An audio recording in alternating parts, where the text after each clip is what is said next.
Simple recipes with गौरीमध्ये सगळ्यांचे मनापासून स्वागत. तर आज आपण बनवणार आहोत प्रसादातली किंवा लग्नाच्या पंक्तीत वाटली जाणारी गोड बुंदी. अगदी झटपट बनते. बुंदी सुद्धा अगदी मोत्याच्या दाण्यांसारखी, रंगीत मण्यांसारखी सुटसुटीत बनते. सोपी पद्धत आहे, तर पटकन सुरुवात करूयात रेसिपीला. त्यासाठी मी इथे पाव किलो चण्याचं पीठ घेतलंय. हा एक पूर्ण पेला भरून हे पीठ आहे. आता यामध्ये त्याच पेलाच्या मापाने पाणी घेणार आहे. मी ते पेला भरून पाणी घेतलंय. याच्यापैकी किती पाणी लागेल ते मी तुम्हाला सांगते. सुरुवातीला खूप जास्त पाणी आपल्याला घालायचं नाहीये. थोडं थोडं पाणी घालून आधी पिठाच्या गुठळ्या मोडून घ्यायच्या आहेत. जर तुम्ही सुरुवातीलाच जास्त पाणी ओतलं तर पिठाच्या गुठळ्या व्यवस्थित मोडल्या जात नाहीत. तर असं घट्ट पीठ करून आधी याच्या गुठळ्या आपल्याला छान फेटून घेऊन पीठ मोडून घ्यायचे आहेत. एक 2 ते 3 मिनिटं हे पीठ असंच सतत फेटून हे पीठ सुद्धा हलकं होतं आणि गुठळ्या सुद्धा व्यवस्थित मोडल्या जातात. तर आता तुम्ही बघू शकताय, आता याच्यात अजिबात गुठळ्या नाहीयेत. आता यामध्ये आपल्याला जसं लागेल, जसं आपल्याला बॅटर बुंदीसाठी बनवायचंय त्या हिशोबाने पाणी ओतून बुंदीचं बॅटर तयार करून घ्यायचंय. बुंदीचं बॅटर सुद्धा आपल्याला खूप जास्त घट्ट किंवा खूप जास्त पातळ करायचं नाहीये. जर बॅटर पातळ झालं तर बुंदी आपली चपटी होते, व्यवस्थित तिला गोल शेप असा येत नाही. झाऱ्यातून किंवा चाळणीतून पडताना धार पडल्यासारखी पडते, त्यामुळे ती तेलात पडल्यावरती चपटी होते. आणि जर बॅटर घट्ट झालं तर व्यवस्थित बुंदी झाऱ्यातून किंवा चाळणीतून पडत नाही. जे आपले छिद्र असतात झाऱ्याचे किंवा चाळणीचे, त्यामध्ये ब्लॉकेजेस होतात आणि बुंदी व्यवस्थित पडत नाही. तर हे बॅटर आपलं अगदी व्यवस्थित तयार झालेलं आहे.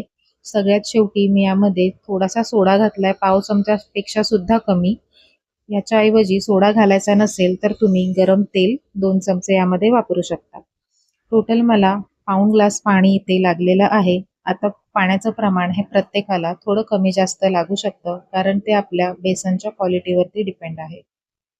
आता आपण एक पाक बनवून घेऊया यासाठी लागणारा. तर त्याच पेल्याने मी एक पेला भरून बेसन घेतलं होतं. त्यासाठी मी अर्ध्याहून थोडा जास्त पेला साखर घेतलेली आहे. गोडाचं प्रमाण तुम्ही तुमच्या आवडीप्रमाणे थोडंसं कमी जास्त साखरेचं प्रमाण घेऊ शकता. अर्धा पेला पाणी घेतलेलं आहे आणि दुसऱ्या गॅसवर पाक बनवायला ठेवलाय. आता मी इथे ही किसणी घेतलेली आहे. तुम्ही झारा किंवा चाळणी सुद्धा घेऊ शकता, पण मी आज किसणीने बुंदी पाडून दाखवणार आहे. तेल कडक गरम करून घेतलेलं आहे आणि सुरुवातीला हाय फ्लेमवरती आपल्याला ही बुंदी, जे बॅटर तयार केलेलं आहे ते या किसणीवर ओतायचं आहे. बघा, आपोआपच बुंदी खाली छान व्यवस्थित पडत आहे. अजिबात अडकतही नाहीये किंवा धार सुद्धा अशी लागलेली नाहीये. एका वेळेला खूप जास्त बुंदी आपल्याला यात टाकायची नाहीये. वरती बुंदीचा तवंग पूर्ण येईपर्यंतच आपल्याला बुंदी त्यात सोडायची आहे. त्याच्याहून जास्त बुंदी सोडली तर ती एकमेकांवरती चिटकू शकते.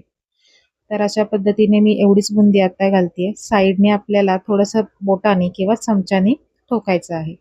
आता बुंदी तळताना इथे जर तुम्हाला रसरशीत नरम बुंदी हवी असेल तर ती 1 मिनिट ते 1.5 मिनिटच तळायची आहे.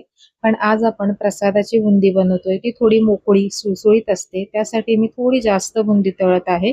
2 मिनिटं किंवा 2 मिनिटापेक्षा थोडं कमी इतपतच ही बुंदी तळून घ्यायची आहे. त्याच्याहून जास्त कडक करायची नाहीये. आणि बुंदी आपल्याला एका जाळीच्या ताटात किंवा पुरणाच्या जाळीवर काढून घ्यायची आहे, म्हणजे एक्सेस तेल निघून जाईल. किंवा कोऱ्या कागदावरती जरी तुम्ही ती पसरवलीत तरी जास्तीचं तेल त्या कागदावरती येईल. अशीच बुंदी मी सगळी बाकीची तळून घेणार आहे. जो पाक आपण बनवायला ठेवला होता त्यातली साखर पूर्णपणे विरघळलेली आहे. आता साखर विरघळल्यानंतर आणखीन 2 ते 3 मिनिटं मी हा पाक उकळून घेतेय. आपल्याला ही बुंदी थोडीशी साखर दिसते, जशी प्रसादाच्या बुंदीला सुकी साखर थोडी खडखडीत दिसते, त्या हिशोबाची आपल्याला बनवायची आहे. जर रसरशीत बुंदी हवी असेल तर पाक इतका जास्त उकळायचा नाहीये. तसा रसरशीत बुंदीचा पाक तुम्ही साखर विरघळल्यानंतर 1-2 मिनिटच फक्त उकळून घ्यायचा आहे. आता मी इथे गॅस बंद करून घेतलाय, नाहीतर पाक खूप जास्त पुढे जाईल आणि मग कडक होऊ शकतो. तर त्यासाठी मी आता बघा इथे चेक करून दाखवतेय तुम्हाला. एक तार यायच्या आधी आपल्याला तो गॅस बंद करून घ्यायचा आहे, म्हणजे हलकीशी अशी एक तार येतेय.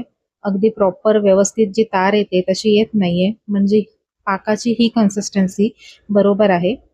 तर हा पाक आता आपण थोडासा कोमट करून घ्यायचा आहे. तोपर्यंत आपली ही बघा बुंदी मी इथे तळून घेतलेली आहे सगळी.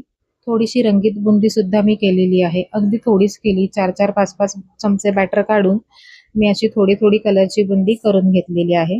तुम्ही पूर्ण प्लेन पिवळ्या रंगाची बुंदी केलीत तरी सुद्धा चालेल, पण दिसायला थोडी रंगीबेरंगी म्हणून मी थोडीशी कलरची सुद्धा केलेली आहे.